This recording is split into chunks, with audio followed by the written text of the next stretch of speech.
안녕하세요. 꼭 필요한 치료만 권하는 치과의사 이태훈입니다. 여러분들께서는 치통이 생기셨을 때 혹은 잇몸이 아플 때 무슨 생각이 드시나요? 통증에 대한 두려움, 그리고 치과에 대한 막연한 두려움, 또 과잉 진료에 대한 두려움, 여러한 두려움이 있을 수 있는데 진료 비용 역시 부담이 되실 수밖에 없습니다. 그래서 오늘은 이 진료 비용 부담을 조금이라도 덜어드리고자 가성비 치료를 알려드릴까 합니다. 제가 블로그에서 누누이 말씀드리는 것이 있어요. 자연 치아를 살릴 수 있으면 그게 무조건 좋습니다. 하지만 환자분들 치아를 살려드리고 싶어도 치과의사로서 컨트롤할 수 없는 부분이 있는데 그것은 바로 치주질환, 즉 잇몸 질환이 심한 경우예요. 제가 최근에 블로그에서 소개드렸던 40대 환자분도 잇몸 질환이 너무 심해서 치아가 다 흔들리는 상태였습니다. 그래서 그분도 모든 치아를 발치하고 임플란트 혹은 틀니를 할 수밖에 없는 상황이었습니다. 이렇게까지 치주염이 심하게 진행되기 전에 예방적으로 받을 수 있는 치료가 있는데 그것은 바로 치근활택술이라는 치료입니다. 치아 뿌리 쪽에 있는 치태와 치석 그리고 병적 백악질을 제거해주는 술식인데요. 백악질, 즉 치아 뿌리를 덮고 있는 조직인데 이것의 병적 백악질을 제거해주고 표면을 매끄럽게 만들어 치석을 예방하는 술식이에요. 한마디로 잇몸 질환, 즉 치은염과 치주염을 직접적으로 예방하고 주 원인을 제거해주는 술식입니다. 또한 치근활택술은 건강보험이 적용돼서 몇만 원 안팎의 비용으로 받을 수 있는 가성비 치료예요. 치주염이 너무 심해져서 치아가 흔들리거나 잇몸뼈가 다 녹은 상태라면 이미 늦었지만 치근활택술이 치은염이나 치주염 초기에는 매우 효과적인 치료가 될 수 있기 때문에 꼭 받으시는 것을 추천드립니다. 그럼 우리가 흔히 아는 스케일링이랑은 뭐가 다를까요?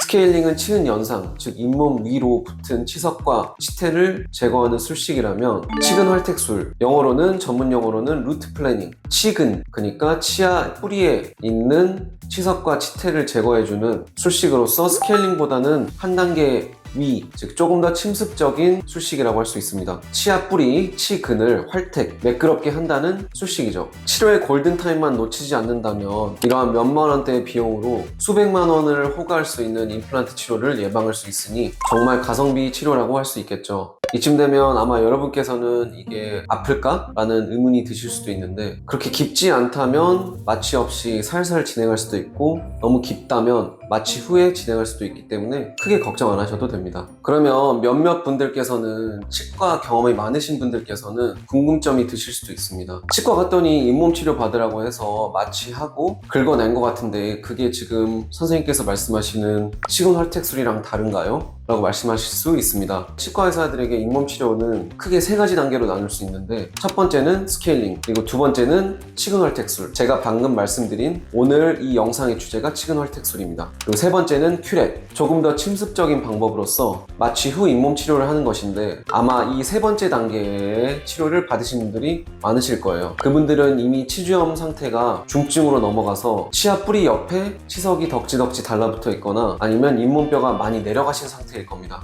그 전 단계에 할 수 있는 것이 치근활택술입니다. 경미한 치은염, 즉 잇몸 질환이 있으신 분들은 스케일링을 받으시고 치근활택술을 받으셔서 큐렛까지 가지 않는 그 전에 잇몸 질환을 예방할 수 있는 단계면 좋겠죠. 하지만 임상적으로 제가 오늘 말씀드린 영상의 주제인 치근활택술과 다음 단계의 치료인 큐렛, 즉 잇몸 치료는 칼로 무 자르듯이 구분하기가 매우 어렵습니다. 세 번째 단계인 잇몸 치료, 즉 큐렛을 하면서 두 번째 단계인 치근활택술도 같이 되기 때문에 치주염이 심하신 중증 치주염 환자분들께서는 같이 받으신 꼴이 됩니다. 그래서 제가 말씀드리고자 하는 것은 경미한 단계의 잇몸 염증, 즉 치은염이 있으신 분들은 스케일링을 받으신 이후에 이 치근활택술을 예방적으로 받으시면 치주염까지 갈 일이 없겠죠. 잇몸 질환 초기에 치은까지만 국한된 경우를 치은염이라고 하고 치은염이 더 악화돼서 치주인대와 잇몸뼈 주변까지 염증이 진행된 경우를 치주염이라고 합니다. 꼼꼼하게 식후에 양치질 해주시고 주기적으로 스케일링만 받아주신다면 잇몸 안 치아 뿌리 쪽까지 치석이 붙을 일은 거의 없습니다. 하지만 치은염이 있어서 스케일링을 받았는데 스케일링만으로도 가라앉지 않는다면 치근활택술, 즉 다음 단계의 치료가 적절한 해법이 될 수도 있어요.